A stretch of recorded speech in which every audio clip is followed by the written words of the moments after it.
ইউরোপীয় রেনেসাঁর সময়ে ফস্টাস নামে জার্মানিতে একজন বিখ্যাত ডাক্তার ছিল। জ্ঞানের প্রজ্ঞায় সে সবাইকে ছাড়িয়ে যেতে চাইত এবং গিয়েছেনও, তাই দেশবিদেশের বিভিন্ন কিছু সে সবসময় মাথায় রাখত। এক পর্যায়ে সে আর কিছুই পাচ্ছিল না পড়ার জন্য, তাই জ্ঞানতৃষ্ণার জন্য সে অফুরন্ত পাওয়ার পেতে চাইত। এর জন্য সে ব্ল্যাক আর্ট করা শুরু করে দিল, তার দুই বন্ধু ভেল্লিস এবং কার্নেলিয়াসের অনুপ্রেরণায়। শয়তানের পূজা করতে করতে একদিন সে ছোট শয়তান মেফাস্টোফিলিসের সাক্ষাৎ পায়। ডক্টর ফস্টাস তার কাছে মনের সব আকাঙ্ক্ষা ব্যক্ত করে। মেফাস্টোফিলিস তাকে বলে যে সে তার সব ধরনের সেবা করবে যদি সে তার বস লুসিফারের সাথে একটা চুক্তি করে। সেই চুক্তিনামায় লেখা ছিল 24 বছর পূর্ণ হলে সে তার আত্মা তার রাজ্যে নিয়ে যাবে এবং ফস্টাসকে তার দাস হয়ে নরকে অবস্থান করতে হবে। সীমাহীন ক্ষমতার জন্য পাগল হওয়ায় ফস্টাস নিজের রক্ত দিয়ে চুক্তিতে স্বাক্ষর করে, আর মেফাস্টোফিলিসকে বলে, তোমারে আমি একটা মাত্র প্রশ্ন করব, নরক কি? মানুষ যাকে নরক বলে ডাকে ওই জিনিসটা কোথায় আছে?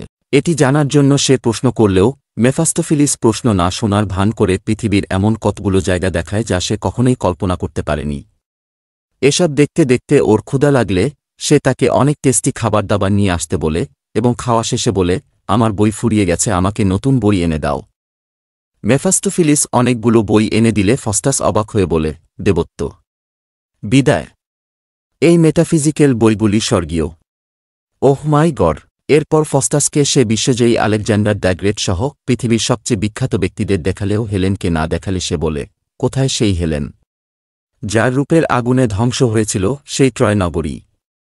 সেই হেলেনকে এনে দাও আমার সামনে।